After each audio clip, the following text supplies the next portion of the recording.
50 বছর স্বাধীনতার 50 বছর ধরে যারা পুরো বাংলাদেশের রাস্তাই ঠিক করতে পারে নাই, তারা কত বড় দুর্নীতিবাজ চিন্তা করে না। 50 বছর ধরে একটা দেশকে রাডারবিহীন থাকতে হচ্ছে, স্যাটেলাইটবিহীন থাকতে হচ্ছে, পারমাণবিক কোনো অস্ত্র নাই, নিউক্লিয়ার কোনো মিসাইলস নাই, কোনো জিওপলিটিক্যাল বড় বড় রাষ্ট্রের সাথে অ্যালায়েন্স নাই, পক্ষান্তরে উল্টা কুফার তাগুত মুশরিকদের দাসত্বে আমাদেরকে নিয়ে গেছে। তাহলে 50 বছরের খেয়ানতের লিস্ট করলে মানে এক আসমান থেকে দ্বিতীয় আসমান পর্যন্ত হবে আর কি লিস্টটা। এত খেয়ানত 50-60 বছর হয়ে গেছে। এখনও যে বিষয়গুলো নিয়ে আমাদের কথা বলতে হচ্ছে, এটাই হচ্ছে সবচেয়ে লজ্জার। আলোচনার গন্তব্যটা হবে এরকম যে সিরাতের আলোকে দিন প্রতিষ্ঠা, সিরাতের আলোকে দিন প্রতিষ্ঠা। কারণ আমাদের দেশে দিনের রাজনৈতিক অবস্থান নাই, আমাদের দেশে দিনের রাজনৈতিক অবস্থান নাই। দিন কয়টা ক্ষেত্রে কায়েম করতে হবে, দিন সিরাতের আলোকে কায়েম করতে হলে কয়টা ক্ষেত্রে কায়েম করতে হবে সেটা আগে জেনে নেই। আচ্ছা, তার আগে একটা জিনিস আলোচনা করে নেই যে দিন কায়েম কি দুনিয়াবি কাজ না ইবাদত? এতটুকু তো বোঝেন, দিন কায়েম একটা ইবাদত। নামাজ, সওম, যাকাত, জিহাদ, তাবলীগ, দিন প্রতিষ্ঠা, যেটাকে আমরা আরবিতে বলি ইকামাতে দিন, এটা কি? তাহলে একটা নিঃসন্দেহে ইবাদত। আমাদের নবীজি করেছেন, নবীজি নিজে করেছেন তো, সাহাবায়ে কেরাম এই যে 1400 বছর ধরে সলফে সালেহিন আকাবের আমাদের আসলাফরা করেছেন না? সবাই করেছেন। আচ্ছা, এখন এটা যদি ইবাদত হয়, ইবাদত কবুলের শর্ত কয়টা? একজন বলেন দেখিন, ইবাদত কবুলের শর্ত কয়টা? 3টা, তাই তো? বেসিক শর্ত কয়টা? 3টা। একটা হচ্ছে ইবাদত হতে হবে এক আল্লাহর জন্য। কার জন্যে? তাহলে এই আল্লাহর জমিনে সিরাতের আলোকে দিন কায়েম করার লক্ষ্য উদ্দেশ্য থাকবে শুধু এক আল্লাহর সন্তুষ্টি অর্জন করা, শুধু এক আল্লাহকে রাজি খুশি করার জন্যে আমরা আল্লাহর জমিনে দিন কায়েমের চেষ্টা করব। খালাস, কথা ঠিক আছে? আচ্ছা, যদি এখানে উদ্দেশ্য থাকে না আমি আমার পদের জন্য চাচ্ছি, না আমি নেতৃত্বের জন্য চাচ্ছি, না আমি কোনো একটা ফেরকার আমির হওয়ার জন্য চাচ্ছি, অথবা আমি কোনো রাজনৈতিক পদের জন্য চাচ্ছি, তখন এবাদতটা এবাদত বলে গণ্য হবে না, বা এবাদতটার নেকির জায়গায় গোনাও হতে পারে, নেকির জায়গায় গোনাও হতে পারে, কারণ সেটা আল্লাহ পাকের সন্তুষ্টির জন্যে ছিল না। মানুষ আমাকে পপুলার মনে করে তাই আমি একটু গলা ফাটায় কথা বললাম, বিষয়টা এরকম না। কথা এখান থেকে আসবে না, কথা এখান থেকে আসবে, কথা এখান থেকে আসবে না, কথা আসবে কোত্থেকে? এখান থেকে। এখান থেকে এসে আরশে আজিমের মালিক পর্যন্ত পৌঁছাতে হবে, এই উদ্দেশ্যে আমার কথাগুলো হবে, কাজগুলো হবে। তাহলে দিন প্রতিষ্ঠার উদ্দেশ্য হবে এক আল্লাহর সন্তুষ্টি অর্জন করা, এটা প্রথম কথা। 2, রিজিক হালাল হতে হবে, সেটা তো আমরা জানি। রিজিক কি হতে হবে? হালাল হতে হবে, যেটা আমাদের 90%-এরই কম বেশি হারাম। কম বেশি কি 90%-এরই হারাম। দাড়ি টুপি পাগড়ি জুব্বা পরে আমরা যারা চলাফেরা করি, আমাদেরও বহু মানুষের রিজিক হারাম। অনেকেই সুদি কারবার করি, সুদি লেনদেন করি, অনেকেই মাপে কম দেই, অনেকে আবার আল্লাহর রাস্তায় সময় দিচ্ছি, বোনের সম্পত্তি দেই না। অনেকে দেখা যায় মাল সিন্ডিকেট করি। দাড়িওয়ালা লোক ফার্ম কাটে বসে ব্যবসা করছে, মাপে কম দিচ্ছে। দাড়িওয়ালা লোক যাত্রাবাড়িতে তার একটা গোডাউন আছে, সেখানে সে পণ্য মজুত করছে, সিন্ডিকেট করে দাম বাড়াচ্ছে। রিজিকটা কি হালাল হলো না হারাম হলো? তো রিজিক হালাল হওয়াটা এত কঠিন শর্ত, যেটা এই যুগে আসলে উতরে ওঠা খুব কঠিন। এই কারণে বহু কিছু হচ্ছে, আবেগ অনেক কিছু হচ্ছে, বড় বড় অনেক লেকচার আমরা দিচ্ছি ঠিকই, বাস্তবতা আসছে না। বাস্তবতা হচ্ছে যে আমরা সোশ্যাল, রাজনৈতিক, অর্থনৈতিক বিভিন্ন জায়গায় এখন পর্যন্ত ওই শক্তি অর্জন করতে পারি নাই যে শক্তি ওমর রাদিয়াল্লাহু আনহুর সময় আমাদের ছিল। এটা তো বাস্তবতা। কিন্তু মাঠে ময়দানে আমাদের কথা হচ্ছে মাশাআল্লাহ, অনেক বড় বড় কথা আমরা বলছি, অনেক সময় শোডাউন করে জনবল দিয়ে বা স্লোগান দিয়ে মনে করছি যে আমরা অনেক কিছু করে ফেলেছি, কিন্তু বাস্তবতাটা এমন না। বাস্তবতা অনেক অনেক অনেক বেশি খারাপ, যেটা আমরা চাই এই খারাপ অবস্থাটা দূর হোক, এই জন্যে আলোচনাগুলো আসা উচিত। বাস্তবতা হচ্ছে আবেগ দিয়ে দিন প্রতিষ্ঠা হবে না।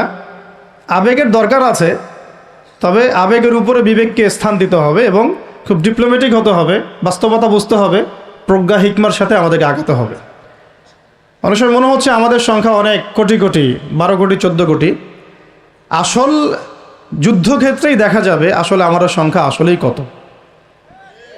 ঠিক আছে, তো মূল জায়গায় আসি। আবার আমি একটু ভিতরে চলে যাচ্ছি যে আমরা যদি একটা কাজকে ইবাদত মনে করি, সেই কাজটা ইবাদত হিসেবে গণ্য হওয়ার জন্যও 3টা শর্ত আমাকে পূরণ করতে হচ্ছে। আল্লাহ পাকের সন্তুষ্টির জন্যে, 2 হচ্ছে সেই কাজটা করতে গিয়ে, আমার ইবাদত করতে গিয়ে আমার রিজিকটা অবশ্যই হালাল হতে হবে।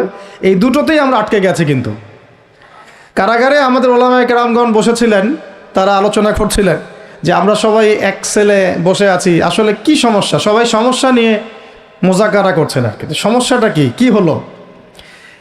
তো নাম বলতে চাচ্ছি না, আমাদের অনেক শ্রদ্ধেয় ওলামায়ে কেরাম তাদের অনেকেই বলেছিলেন যে মনে হয় ইখলাস ঠিক নাই, মনে হয় ইখলাস ঠিক নাই। হ্যাঁ, যদি ইখলাস ঠিক না থাকে কাজে বরকত আসবে না। ইখলাস কি? শুধু আল্লাহর জন্য করব, যাই করি শুধু আল্লাহর জন্য করব, মানুষকে দেখানোর জন্য না, জনপ্রিয়তা পাওয়ার জন্য না, মানুষের বাহবার জন্য না। এমনকি আমি যদি চাই বাংলাদেশের শরিয়া আইন কায়েম হোক, সেটা চাবো আল্লাহর জন্যে, আমি ক্ষমতায় গিয়ে কায়েম করব এই জন্য না। এটা আল্লাহ পাক XYZ যে কাউকে দিয়ে করাইতে পারেন। সেটা আমি হইতে পারি, আপনি হইতে পারেন, যে কেউ হতে পারে। কিন্তু আমি চাচ্ছি শরিয়া আইন বাস্তবায়িত হোক। যদি আমি এভাবে চিন্তা করি যে না আমাকে যেতে হবেই, আমি সেই কাজ করব, আমারই ক্ষমতা দরকার, তাহলে এটা হবে দুনিয়ার জন্য কাজ করা, আমি আমার ক্ষমতার জন্য করছি। তো মূল বিষয়টা হচ্ছে সাহাবায়ে কেরাম রাদিয়াল্লাহু আনহুম আজমাইন তারা নিজেরা দায়িত্ব এড়িয়ে যেতেন, মানুষ জোর করে তাদেরকে দায়িত্ব দিতেন। এর ফলে কাজে বরকত হতো, ইখলাস ঠিক থাকতো। তারা দিনের বেলা ঘোড়সাওয়ার থাকতেন, রাতের বেলা দরবেশ থাকতেন। এই জন্যই দেখা যায় যে উমর রাদিয়াল্লাহু আনহুর খেলাফতের সময় একটা বকরির বাচ্চাও না খেয়ে মারা যায় নাই। সুবহানাল্লাহ। আর একটু আগে তো আপনাদেরকে একটা এক্সাম্পল দিলাম যে আপনাদের 3 বারের রাস্তাঘাটের কি অবস্থা। তাহলে 50 বছর, স্বাধীনতার 50 বছর ধরে যারা পুরো বাংলাদেশের রাস্তাই ঠিক করতে পারে নাই, তারা কত বড় দুর্নীতিবাজ চিন্তা করে না। 50 বছর ধরে একটা দেশকে রাডারবিহীন থাকতে হচ্ছে, স্যাটেলাইটবিহীন থাকতে হচ্ছে, পারমাণবিক কোনো অস্ত্র নাই, নিউক্লিয়ার কোনো মিসাইলস নাই, কোনো জিওপলিটিক্যাল বড় বড় রাষ্ট্রের সাথে অ্যালায়েন্স নাই। পক্ষান্তরে উল্টা কুফার, তাগুত, মুশরিকদের দাসত্বে আমাদেরকে নিয়ে গেছে। তাহলে 50 বছরের খেয়ানতের লিস্ট করলে মনে এক আসমান থেকে 2য় আসমান পর্যন্ত হবে আর কি লিস্টটা। এত খেয়ানত 50-60 বছর হয়ে গেছে। এখনও যে বিষয়গুলো নিয়ে আমাদের কথা বলতে হচ্ছে, এটাই হচ্ছে সবচেয়ে লজ্জার। এই বিগত স্বাধীনতার 50 বছরে আমাদের এমন একটা জেনারেশন রেডিমেড পাওয়া উচিত ছিল, যাদের ঘরে ঘরে আলেম, ঘরে ঘরে হাফেজ। এখন ঘরে ঘরে খুঁজলেও, বোম মারলেও আলেম বের হয় না, ঘরে ঘরে খুঁজে ছান মারলেও একটা করে হাফেজ বের হয় না, আলেম বের হয় না। ঘরে ঘরে ছান মারলে যে কোনো একটা টিকটকার ঠিকই বের হয়। এই বাস্তবতা আর আমাদের স্বপ্নের মধ্যে আসমান জমির পার্থক্য আছে। এগুলো হাসির কোনো বিষয় না, এটা হচ্ছে বাস্তবতা। মানে পুরা প্রাইমারি স্কুল থেকে শুরু করে প্রাইমারি স্কুলের শিক্ষক, প্রাইমারি স্কুলের টিচার এবং স্টুডেন্ট, হাই স্কুলের টিচার, অনার্সের স্টুডেন্ট, অনার্সের টিচার, মাস্টার্সের স্টুডেন্ট, মাস্টার্সের টিচার, তারপরে যে BBA MBA, তারপরে যে আপনার প্রাইভেট ইউনিভার্সিটি ইত্যাদি ইত্যাদি, ইভেন BCS সেক্টর, শিক্ষা কমিশন, MP মন্ত্রী, পার্লামেন্ট, সবগুলোকে যদি একটা জায়গায় আপনি বসান, সবাইকে এই 15-16 কোটি মানুষকে একটা জায়গায় বসান, দেখবেন যে এদের 90% কোরআন তেলাওয়াতি করতে পারে না। 50 বছর হয়ে গেছে স্বাধীনতা। তাহলে কাদেরকে নিয়ে আপনি হিন্দুস্তানকে মোকাবেলা করতে চাচ্ছেন? কাদেরকে নিয়ে আপনি যে রামবাম, প্রগতিশীল এবং এই ইসকনকে মোকাবেলা করতে যাচ্ছেন? কাদেরকে নিয়ে? আবেগ দিয়ে তো হবে না। আর তাদের ব্যাপারটা তো এতই স্ট্রং, তারা তো এমনভাবে তাদের আগ্রাসন লালন করছে যে ওরা যদি পারত এখন পুরো বাংলাদেশটাকে ওদের মানচিত্রভুক্ত করে ফেলতো। ষড়যন্ত্র কিন্তু এই পর্যন্ত, মেজাজটা আমাদের দাসত্বের মধ্যে চলে আসছে। আমরা শত্রুর চোখে চোখ রেখে কথাই বলতে পারি না। শত্রুর চোখে চোখ রেখে কথা না বললে তো সে আমাকে দাম দিবে না। কই, সে তো চায়নার সাথে এসব ডিল করতে পারে না, সে তো ইভেন পাকিস্তানের সাথেও তো পারে না। পাকিস্তানে কি খুব মুসলিমদের ঐক্য আছে নাকি? না, নাই তো। ওর ইন্টারনাল অবস্থা তো আমাদের চেয়ে অনেক সময় খারাপ। কয়েকটা পারমাণবিক বোম আছে, এই কারণে তার দিকে তাকাতে পারে না। স্বাধীনতার 50 বছরে কয়টা মিসাইল তৈরি করলেন? একটাও তো তৈরি করার ফিকির করলেন না। তাহলে বিগত 50 বছরের ইতিহাস যদি আমরা ঘাঁটি, তাহলে দেখব যে যত রকমের মানব রচিত তন্ত্রমন্ত্র আছে, এই তথাকথিত গণতন্ত্রই বলেন, আর এই জাতীয়তাবাদের কথাই বলেন, আর এই তথাকথিত ধর্মনিরপেক্ষতাবাদ, আর এই কমিউনিজম যা আছে সব ফেল করেছে। পশ্চিমা সব মতবাদ এখানে এমনভাবে ফেল করেছে যেটা ইতিহাসে বিরল।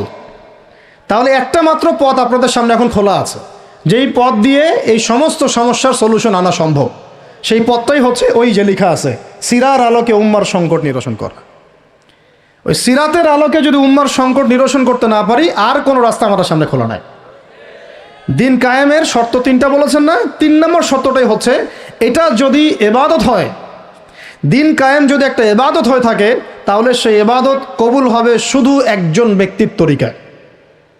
কার তরিকায়?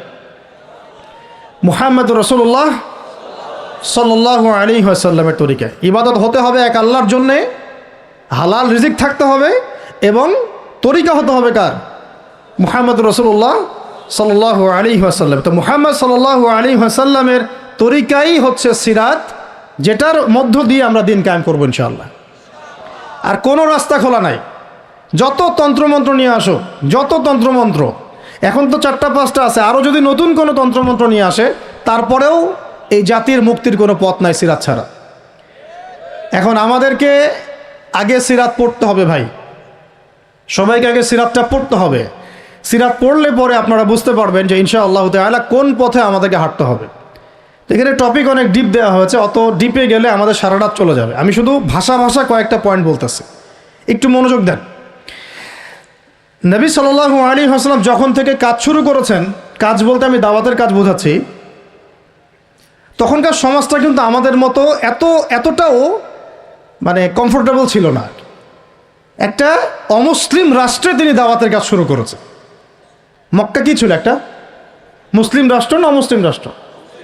অমুসলিম একটা রাষ্ট্রে তিনি অ্যাজ এ নবী তার দাওয়াতের কাজ শুরু করেছেন। সুবহানাল্লাহ। এবং তিনি সেই রাষ্ট্রের একজন পরিচিত ব্যক্তিত্ব, যাকে আস-সাদিক আল-আমিন বলে ডাকা হয়, যার আগেও কোনো গুনাহ নাই, পরেও কোনো গুনাহ নাই। এমন একজন ব্যক্তিত্ব তিনি, যার আগেও কোনো গুনাহ নাই, পরেও কোনো গুনাহ নাই, এবং তিনি একটা অমুসলিম রাষ্ট্রে ওহী প্রাপ্ত হয়ে দাওয়াতের কাজ শুরু করলেন। আর আমরা তো মুসলিম রাষ্ট্রে বসে আছি, আমরা তো মক্কায় নাই। আমরা কি মক্কায় আছি? আমরা তো মক্কায় নাই। যদি মক্কায় না থাকি, তাহলে এরকম নতজানু পররাষ্ট্রনীতি কেন? আমরা যদি মক্কার মতো পরিবেশে না থাকি, তাহলে এত নতজানু পররাষ্ট্রনীতি কেন? তাহলে ভারতের মধ্যে আমাদের যে মুসলিম ভাইরা আছে, তারা কি করবে? তাহলে ভারতের যে মুসলিম ভাইরা আছে, তারা কি করবে? তারা কি ওদের পা ধরে করবে, সালাম করবে? হিন্দুদের পা ধরে সালাম করবে? বলেন তো। আমরা তো একটা মুসলিম রাষ্ট্রে আছি, তো মুসলিম রাষ্ট্রে থাকতে এত নতজানু পররাষ্ট্রনীতি কেন? এত দাসত্বের শৃঙ্খল কেন? তো তিনি দাওয়াতের কাজ শুরু করেছেন প্রথম কি দিয়ে, এটা একটা ফ্যাক্ট। আমরা আসলে আলোচনাগুলো আপনাদের চাইতে তাদের শোনা দরকার, যারা আলোচনা যারা করে আর কি। মানে আমি চাই বেশি বেশি তাদের সাথে কনভারসেশন করতে, যারা উম্মাকে নিয়ে ফিকির করেন, কোন দাওয়াতের কাজ করতে যান, বা মুআল্লিম বা আলেম বা হাফেজ, তাদের সাথে কথা বলা দরকার। তাদেরকে আগে বোঝানো দরকার বিষয়গুলো। অনেকেই বুঝেন না। অনেকে বায়াবিও দাওয়াতি কাজ করছেন উইদাউট এনি প্ল্যাটফর্ম। অনেকে দাওয়াতি কাজ করছেন উইদাউট এনি কানেকশন উইথ ওলামা। আলেমদের সাথে কোনো কানেকশন নেই, দাওয়াতের কাজ করতে আসেন, একটা বায়াবিও প্ল্যাটফর্ম ক্রিয়েট করে রাখতেছেন। তো আমাদেরকে আগে তাদের সাথে কথাবার্তা বলা দরকার, যে মৌলিকভাবে আমরা আসলে কিভাবে আগাবো আর কি। প্র্যাকটিক্যাল কথায় আসেন। এই যে আমরা এতগুলো কথা বলছি না, আমি আপনাদেরকে পুরা পথ ও পদ্ধতি এখানে গিলায় খাওয়াই দিতে পারবো, কিন্তু বিশ্বাস করেন, গিলে খাওয়ার পরে আপনি কিছুই করতে পারবেন না। কেন পারবেন না? আপনার কোনো অ্যাসোসিয়েশন নাই, কোনো ফাউন্ডেশন নাই, কোনো সংগঠন নাই, কোনো রাজনৈতিক ক্ষমতা নাই, কোনো রাজনৈতিক দলও নাই, রাজনৈতিক কোনো অ্যাপ্রোচও নাই। কিন্তু একটা সেকুলার রাজনৈতিক দল আপনার চেয়ে ভালো ফিল্ড ওয়ার্ক করতে পারবে, কারণ তার চেইন অফ কমান্ড আছে। আমাদের তাওহীদপন্থীদের কোনো চেইন অফ কমান্ডই নাই। বলে আসতেছি বিগত 5 বছর 10 বছর থেকে একই বয়ান, মাথায় ঢুকে না জিনিসটা যে চেইন অফ কমান্ড বলে একটা কিছু আছে। যেখানে একজন আমির নাই, যেখানে একজন ইমারা নাই, একটা আমির নাই, আসাম ওয়া তাআ নাই, বায়া নাই, যেখানে শুনলাম মানলাম আনুগত্য করলাম, আমির মামুর জামা ইমারা এগুলো নাই, সেখানে তো চেইন অফ কমান্ড আসবে না। তাবলিগ জামাত কাজ করছে না? করছে কি না? একটা শুরা পর্ষদ আছে না, শুরায় নেজামি আছে না, আমির আছে না, কাজ করতেছে, ফলাফল পাচ্ছে মাশাআল্লাহ। জামাত ইসলাম কাজ করছে না? একটা চেইন অফ কমান্ড আছে, প্রত্যেকটা জেলায় জেলায় শাখা আছে, তারা তাদের উপরের লেভেল থেকে কোনো ডিরেকশন আসলে সেটাকে রুট লেভেলে বাস্তবায়ন করছে। হেফাজত ইসলাম তো আসলে কোনো রাজনৈতিক ব্যাকগ্রাউন্ড থেকে আসে নাই, এটা এসেছে, আপনারা তো জানেন হিস্ট্রি, কোন প্রেক্ষাপটে এটা তৈরি হয়েছে, শাপলা চত্বরে ঘটনা, তাই না? আর জামাত ইসলাম, আর কথা হচ্ছে যে আমাদের তো মানে পৃথক পৃথক প্ল্যাটফর্মগুলোর মধ্যে একটা ঐক্যবদ্ধ সমন্বয় সবার আগে দরকার, তারপরে আমাদের একটা বৃহত্তর চেইন অফ কমান্ড দরকার। তখন কি হতো যে উপর থেকে একটা কিছু ছেড়ে দিলে একদম নিচ পর্যন্ত আসতে সময় লাগতো না। এখন এগুলোর বাইরে আবার যারা চান যে না কোরআন এবং হাদিস, ইসলামী ইমারা, শরিয়া এগুলো বাস্তবায়ন হবে, দাওয়াতের সাথে সাথে জিহাদ থাকতে হবে, এবং আমরা কোনো গণতন্ত্র, সেকুলারিজম এইসব পশ্চিমা আদর্শে যাব না, তারা ফেসবুকে বায়োবিও ঘুরে বেড়াচ্ছেন। সবাই ফেসবুকে বায়োবিও ঘুরে বেড়াচ্ছেন, ইউটিউবে ইন্ডিভিজুয়ালি কাজ করছেন, সবার নিজস্ব স্বতন্ত্র মার্কাস, মাকতাবা ইত্যাদি, কোনো সমন্বিত প্রয়াস নাই। তো এইভাবে তো হবে না। এইভাবে কি হবে? সর্বোচ্চ এককভাবে কিছু দাওয়াত দেওয়া যাবে, কিন্তু নবী সাল্লাল্লাহু আলাইহি ওয়াসাল্লাম ওহী প্রাপ্ত হওয়ার পরেই দাওয়াতের যে কাজ শুরু করলেন, এটাই চেইন অফ কমান্ড। সুবহানাল্লাহ। একটা জামার মধ্যে তিনি সবাইকে নিয়ে আসছেন। খেয়াল করে দেখেন, প্রথম ওহী আসলো কি সংক্রান্ত? ইকরা বিসমি রাব্বিকাল্লাযী খালাক। এই তো পড়ুন আপনার রবের নামে যিনি আপনাকে সৃষ্টি করেছে। তো পড়া, তিনি কি পড়তে পারতেন? তিনি তো পড়তেও পারতেন না। তিনি তো বলছিলেন যে মা আনা বিকারি, আমি তো পড়তে জানি না, তারপরে তাকেই পড়তে বলা হচ্ছে। আপনি পড়ুন, কারণ এই জ্ঞানতাত্ত্বিক রেভলিউশন ব্যতীত সমাজ সংস্কার সম্ভব না। এখন আমরা সমাজ সংস্কার সবাই করতে চাচ্ছি, কম বেশি সবার জায়গা থেকে, পড়াশোনা কেউ করতে চায় না। আল্লাহর কসম করে বলছি, যারা ইভেন দাওয়াতের কাজ করছে এইসব জায়গায় আমরা যারা দাঁড়ায় আছি না, তাদের অনেকেই ওলামায়ে কেরামের সাথে কোনো তাআল্লুকই নাই, কোনো সিলেবাস নাই, কোনো পড়াশোনা নাই, কোনো ক্রাইটেরিয়া নাই, কোনো অ্যারাবিক শেখার কোনো ফিকির নাই, কোরআন শেখার কোনো ফিকির নাই, তাফসির শেখার কোনো ফিকির নাই। আমি দাওয়াতের কাজ করতেছি, সুবহানাল্লাহ, মানুষ আমাকে সেলিব্রিটি মনে করে, দ্যাটস অল। এভাবে হয়? এভাবে কি দাওয়াতের কাজ হয়? অথচ নবী সাল্লাল্লাহু আলাইহি ওয়াসাল্লামকে আল্লাহ পাক পড়তে বলছেন। তাহলে প্রথম দরকার আমাদের জ্ঞানতাত্ত্বিক রেভলিউশন, যেটা বললাম যে বিগত 50 বছরে অলরেডি আমাদের ঘরে ঘরে একজন করে আলেম, একজন করে হাফেজ থাকা উচিত ছিল। এটা বিগত 50 বছরের শিক্ষা সিস্টেমটা এমনভাবে সাজানো হয়েছিল যেটা একটা ধর্ম নিরপেক্ষ শিক্ষা সিস্টেম। এটা এই যে একটা ছেলে বসে আছে 30 বছর বয়স, ওর তো অধিকার ছিল যে সে এসএসসি, এইচএসসি, অনার্স মাস্টার্স লেভেলে এসে কোরআনের অর্থ করার যোগ্যতা সে অর্জন করবে। এটা তার রাইটস ছিল অ্যাজ এ মুসলিম কান্ট্রির একজন সিভিলিয়ান হিসাবে। তার রাইটস ছিল এটা, যে আমি একজন মুসলিম কান্ট্রির সিভিলিয়ান, আমার রাইটস আছে স্কুলে গিয়ে কোরআন শেখার, কলেজে গিয়ে কোরআনের তাফসীর শেখার, অনার্স লেভেলে গিয়ে হাদিস পড়তে শেখার, হাদিসের মুতাআলা করার। ইভেন সে মাস্টার্সের পরে ইফতা দেওয়ার মতো যোগ্যতা অর্জন করতে পারতো যদি শিক্ষা সিস্টেমটার মধ্যে সমন্বয় থাকতো। কিচ্ছু করা হয় না এইসব লেভেলে। 50 বছর ধরে এই জাতিকে শিক্ষার অন্ধকারে রাখা হয়েছে। কমই মাদ্রাসাগুলো যদি না থাকতো, এই দেশ থেকে ইসলামকে মিটাই ফেলে দিত এরা। এটা বাস্তবতা। কথা হচ্ছে একজন জেনারেল শিক্ষিত ছেলে যে এদেশের মুসলিম নাগরিক, তার রাইটস আছে প্রাইমারি স্কুলে সে কোরআন তেলাওয়াত করা শিখতে পারে নাই। কেন পারে নাই? পিতা মাতাও তো মাশাআল্লাহ সুবহানাল্লাহ সেই কোয়ালিটির। ছেলে 10 বছরে কিছু শিখুক না শিখুক, বাংলা ইংরেজি অঙ্ক তাকে শিখতে হবে। কোরআন হাদিস এগুলো তো কোনো বিষয়, এগুলো কোনো বিষয় হলো? আপনাদের কাছে আল্লাহর কসম এগুলো দামি নাই। ওই একদিন 2 দিন ওয়াজ মাহফিলে আইসা আবেগ দেখান। কোরআন হাদিসের প্রতি যদি মহব্বত থাকতো, ছেলেকে তো আলেম বানাইতেন আপনি, ছেলেকে তো আপনি একজন হাফেজ বানাইতেন কমপক্ষে। আপনি তো ছেলেকে এমনভাবে গড়ে তুলেছেন আপনার জানাজাই পড়তে পারবে না। সেদিন আমরা টাঙ্গাইলে একজনের জানাজা পড়তে গেছে, এক পরিচিত ভাইয়ের আম্মা মারা গিয়েছেন। তো ওই দিন গিয়ে একটা আক্কেল হলো, শিক্ষা হলো যে যদি আপনি ছেলে মেয়েকে যদি আলেম না বানিয়ে যান, ছেলেকে যদি আলেম না বানিয়ে যান, সঠিক জানাজাটাও মনে হয় ভাগ্যে জুটবে না। হ্যাঁ, একটা মুনাসিব জানাজাও ভাগ্যে জুটবে না।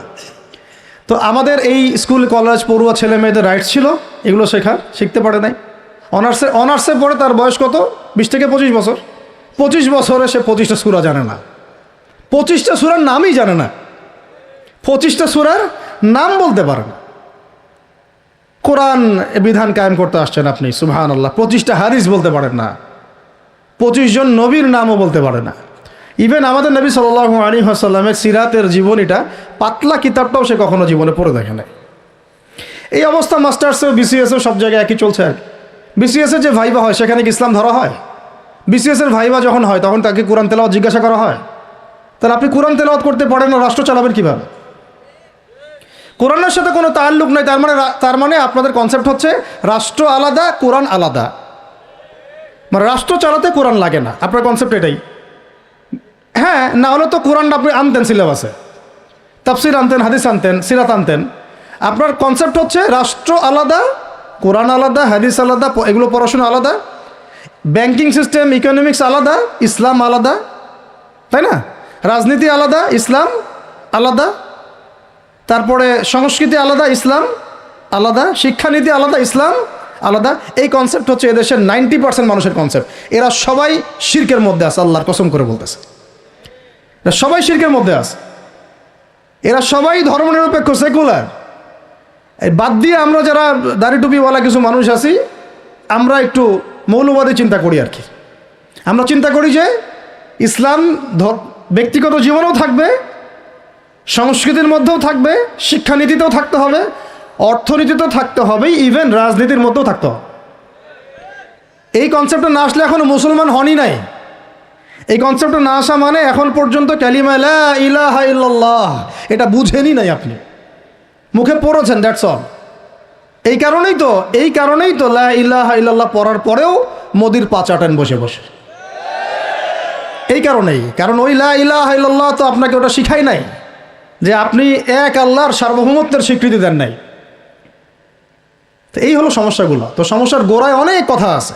এখন নবী সাল্লাল্লাহু আলাইহি ওয়াসাল্লাম কিন্তু দাওয়াতের কাজটা, এই যে সিরাতের আলোকে যেটা বলছেন, সমাজ সংস্কার এবং দিন প্রতিষ্ঠা এবং সমকালীন সব সংকট দূর করা, এটা শুরু করতে হবে জ্ঞানতাত্ত্বিক রেভলিউশন থেকে।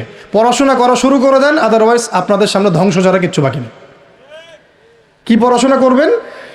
অবশ্যই ইসলামিক কারিকুলাম থাকতে হবে। এরপরে আপনি জেনারেল লাইনের পড়াশোনা করেন, কোনো সমস্যা নেই। আর এই পড়াশোনা একা একা করা যাবে না, ওস্তাদের সহবত লাগবে, ওলামায়ে কেরামের সহবত লাগবে। আমি তো এটা বলি যে আপনি কারো লেকচার শোনার আগে আপনি আগে চেক করবেন যে তার ওস্তাদকে, কোথায় সেদিন শেখে, কার কাছ থেকে সেদিন শেখে, কোত্থেকে সে এই ইলমগুলো অর্জন করছে, তার লোক কোথায়। আবেগে ভাসলে হবে না এখন বিষয়টা। তো পড়াশোনার এখন যে আরও 20 বছর পড়াশোনা না করে আমি কোনো কাজ করতেই পারবো না এমনটাও না, কিন্তু পড়াশোনা আগে শুরু করেন। এখন আপনার কাজ পড়াশোনা শুরু করা, ইকরা বিসমি রাব্বিকাল্লাযী খালাকের হক আদায় করা এবং ওস্তাদের সহবতে থাকা। যেমন জেনারেল লাইনে পড়েছেন 20 বছর, একা একা কি পড়েছেন? না, প্রতিষ্ঠানে গিয়েছেন, ডেইলি ক্লাস করেছেন, টিচারের সহবতে ছিলেন, বেতন দিয়েছেন, ব্যাসে থেকেছেন, তারপরে আরও কি করেছেন? বাবার জমি বিক্রি করে দিয়েছেন, বাবা মায়ের জমি বিক্রি করে, সেম অন্ততপক্ষে এতটুকু যতটুকু আপনি জেনারেল লাইনের জন্য করেছেন, জেনারেল লাইনে যদি যতটুকু করেছেন, ত্যাগ, শ্রম, মেধা খরচ, কষ্ট স্বীকার করা, এর যদি অর্ধেকও যদি দিন শিক্ষার জন্য করতে না পারেন, আপনি নিজেও মুনাফেক। আমরা নিজেরাও মুনাফেক তখন। বেশক আমাদের মধ্যে নেফাকি আছে, সুবহানাল্লাহ। আপনি একটা ডিগ্রির জন্য একেবারে 20 বছর ঢালতে পারেন, 20 কোটি টাকা ঢালতে পারেন, বাপের জমি বিক্রি করতে পারেন, মেসে থাকতে পারেন, ঢাকা বিশ্ববিদ্যালয়ের সেই লাইফ লিড করতে পারেন, এক বিছানায় 2 জন থাকি, ফ্লোরের মধ্যে ফ্লোরিং করে থাকা, হ্যাঁ, হাজার হাজার লাখ লাখ টাকা খরচ করা, কষ্ট করে সকালে ওঠা, রাত জাগা, পড়া, পরীক্ষা দেওয়া, অ্যাসাইনমেন্ট, কত কি। আমি তো জানি এগুলো, আপনারা তো অনেকে না জানেন, আমি তো জানি, আমরা তো ইউনিভার্সিটিতে পড়েছি।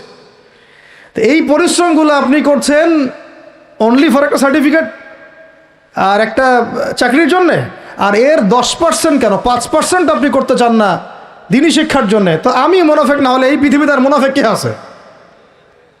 তো এই মুনাফেকদেরকে দিয়ে আপনি দিন কায়েম করবেন নাকি? শোনেন, আবেগ দিয়ে বিপ্লব হয়, আবেগ দিয়ে কী হয়?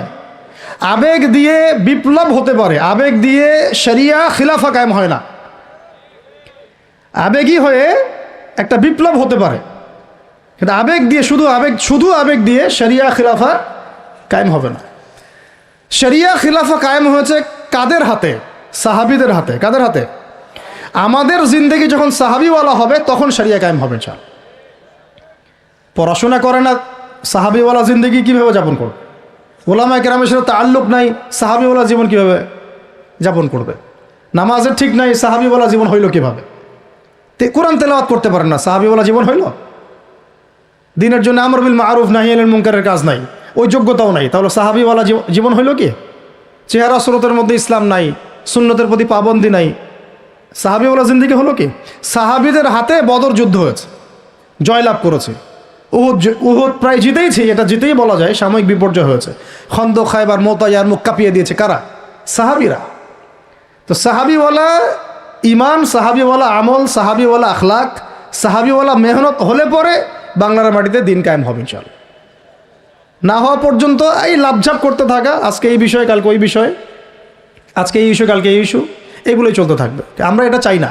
আমরা চাই এখন যেহেতু দাওয়াতের একটা সুবর্ণ সুযোগ আমাদের সামনে এসেছে, এখন যেহেতু আল্লাহ পাক, এটা আল্লাহ পাকের রহমত, এখানে সবাই ক্রেডিট নেওয়ার প্রতিযোগিতায় লিপ্ত আছে। আমার ক্রেডিটে হয়েছে, আমি এই করেছি, আমি সেই করেছি।